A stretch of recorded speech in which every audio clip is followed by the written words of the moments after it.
Não há nenhum segredo que a obra do Espírito hoje é uma das doutrinas mais mal compreendidas. E é certamente o caso no que diz respeito ao que o Espírito faz diariamente na vida de um cristão. Quando os cristãos pensam na obra do Espírito Santo, geralmente pensam em obras milagrosas, mas a obra mais proeminente do Espírito mencionada no Novo Testamento é a santificação dos crentes. A Bíblia retrata a obra do Espírito como a de coordenar o plano e o povo de Deus.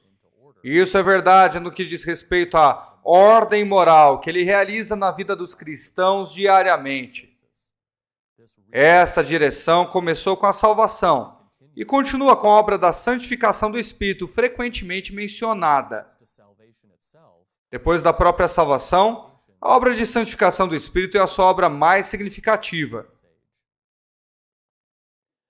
Por que os cristãos estão tão confusos sobre a obra do Espírito Santo e tão apaixonados pelas suas obras milagrosas? Muitos não sabem que o Espírito está fazendo algo para santificá-los. Esta é uma questão problemática. A presença do Espírito começa na conversão e continua permanentemente ao longo da vida de um crente. A habitação do Espírito auxilia a garantir que somos filhos de Deus, mas também se refere à obra do Espírito pela qual nosso ser interior é continuamente fortalecido com poder. Efésios 3,16.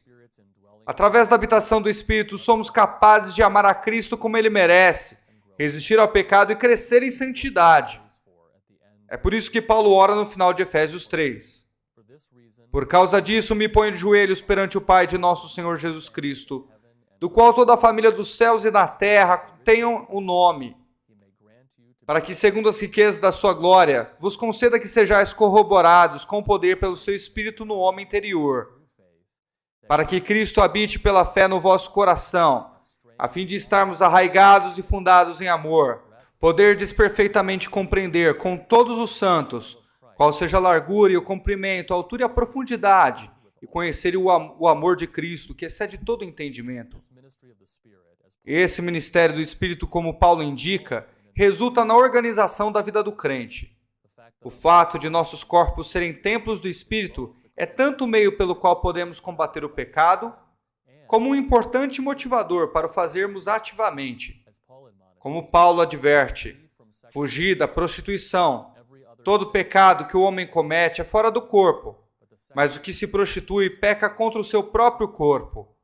Ou vocês não sabem que vosso corpo é o templo do Espírito Santo, que habita em vós, proveniente de Deus, e que vocês não pertencem a si mesmos? O ministério interior do Espírito também faz dele um auxiliador para o crente. Jesus descreveu o Espírito como auxiliador e consolador. Da mesma forma, Paulo nos diz que quando estamos desesperadamente fracos e necessitados, a ponto de gemermos em oração, sem saber exatamente o que pedir, o Espírito intercede em nosso favor. Tal como acontece com a regeneração no momento da conversão, a presença contínua do Espírito envolve a obra da iluminação. Uma maneira incorreta de vermos essa obra do Espírito Santo é acreditar que ele nos ajuda a entender o significado das Escrituras ou nos ajuda a compreender o significado da Bíblia.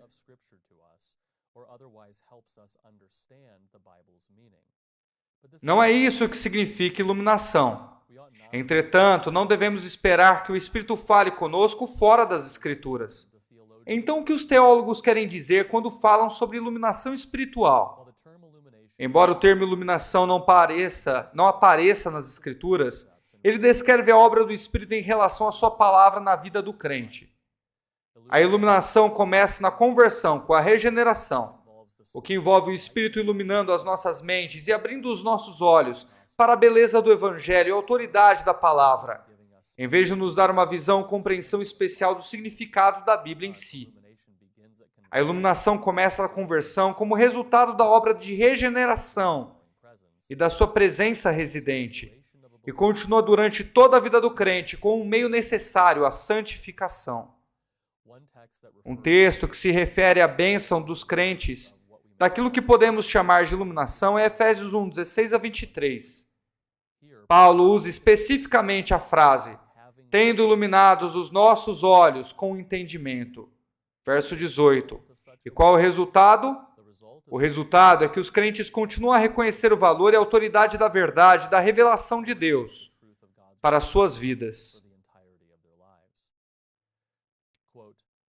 Eu não cesso de dar graças a Deus por vós, lembrando-me de vós nas minhas orações, para que o Deus de nosso Senhor Jesus Cristo, o Pai da glória, vos dê um seu conhecimento e o espírito de sabedoria e de revelação, tendo iluminados os vossos olhos com entendimento, para que vocês saibam qual seja a esperança da sua vocação, e quais as riquezas da glória da sua herança nos santos, e qual sobreexcelente grandeza do seu poder sobre vós, o que cremos, segundo a operação da força do seu poder, que se manifestou em Cristo, ressuscitando dos mortos e pondo à sua direita nos céus, acima de todo principado e poder e potestade e domínio, e de todo nome que se nomeia, não só nesse século, mas também no vindouro. E sujeitou todas as coisas a seus pés, e sobre todas as coisas o constituiu como cabeça da igreja, que é o seu corpo, a plenitude daquele que cumpre tudo em todos. Nenhuma nova revelação é concedida. Antes, a iluminação faz com que os crentes aceitem a palavra de Deus como é, a revelação suficiente, autoritativa de Deus. Em Filipenses 3,15, Paulo diz aos crentes: pelo que todos quantos já fomos perfeitos, sintamos isso mesmo. E se sentis alguma outra coisa, também Deus vos revelará. Aqui também revelará não se refere a novos conhecimentos, mas a um tipo de maturidade espiritual que corretamente se submete e se apropria da revelação escrita de Deus. Igualmente, em Colossenses 1,9, Paulo ora para que os crentes sejam cheios do conhecimento da sua vontade, em toda a sabedoria e entendimento espiritual. Novamente, isso não se refere a uma nova revelação ou mesmo a compreensão intelectual. Antes, ao conhecimento espiritual do significado da palavra de Deus na vida do crente e a capacidade de se apropriar corretamente da palavra de Deus. Estes textos não descrevem o Espírito Santo dando aos crentes uma nova revelação ou um novo significado de um texto bíblico. Como argumenta Carl Henry, o Espírito ilumina a verdade, não ao revelar algum conteúdo místico interior oculto por trás da revelação. Ele apenas destaca a verdade da revelação como ela é. O Espírito ilumina e interpreta repetindo o sentido gramatical das Escrituras. Ao fazer isso, ele de forma alguma altera ou expande a verdade da revelação. O ponto principal é que as Escrituras são suficientes para a nossa santificação. O Espírito revelou as coisas de Deus a homens específicos que escreveram as palavras das Escrituras. O significado está no texto e é auto-autenticado, suficiente e confiável. Nossa responsabilidade é simplesmente aplicar a palavra às nossas vidas. A iluminação não significa que recebemos uma nova compreensão do texto. Em outras palavras, a iluminação não elimina a necessidade de estudo diligente para compreender a Bíblia. Ela não nos dá entendimento no sentido intelectual. Ainda devemos nos esforçar para compreender o significado da palavra. Como Paulo disse a Timóteo, devemos nos esforçar diligentemente para que possamos manejar corretamente a palavra da verdade. A iluminação significa que as nossas mentes iluminadas continuam a reconhecer as Escrituras como a revelação de Deus ao longo das nossas vidas. Um cristão iluminado pelo Espírito não duvida do conteúdo que Deus escreveu, embora tenha que lutar para compreender intelectualmente o significado do que está escrito. A iluminação do Espírito também nos faz reconhecer que o que lemos na palavra tem autoridade para nós, visto que os nossos corações iluminados reconhecem a Bíblia como a revelação de Deus, que é verdadeira e bela. Ela tem autoridade para nós, não são termos abstratos, é a palavra que devemos obedecer.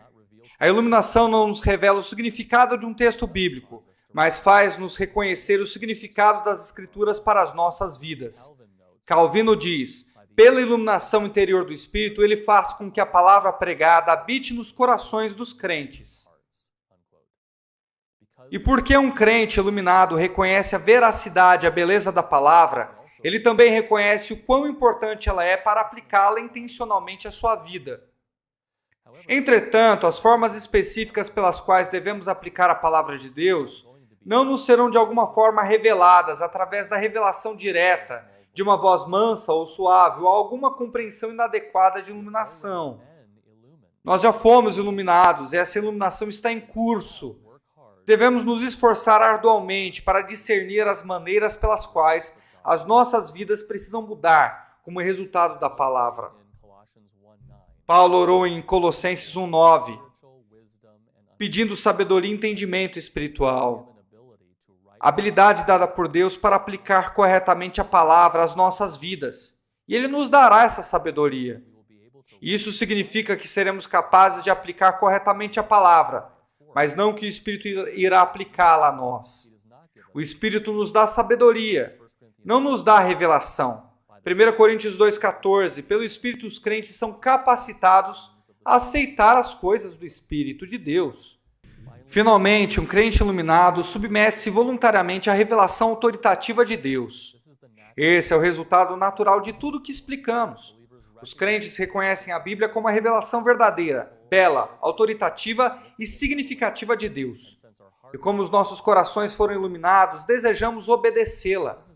Isso não quer dizer que obedecemos perfeitamente ou que não lutaremos contra o pecado. Mas o mesmo Espírito que iluminou os nossos corações também nos convence do pecado. E no final do dia, todos os verdadeiros crentes tornam-se progressivamente mais e mais santificados, à medida que se submetem à autoridade da palavra. Poderíamos definir a iluminação como aquela atividade especial do Espírito Santo, pela qual o homem pode reconhecer que o conteúdo da Escritura é verdadeiro e pode assim aceitar e apropriar-se do seu ensino. Louvado seja Deus pela obra sobrenatural da iluminação do seu Espírito em nossos corações. Sem ela, não seríamos capazes de aceitar as obras do Espírito de Deus, não as reconheceríamos como uma revelação verdadeira e autoritativa e não nos submeteríamos voluntariamente a elas.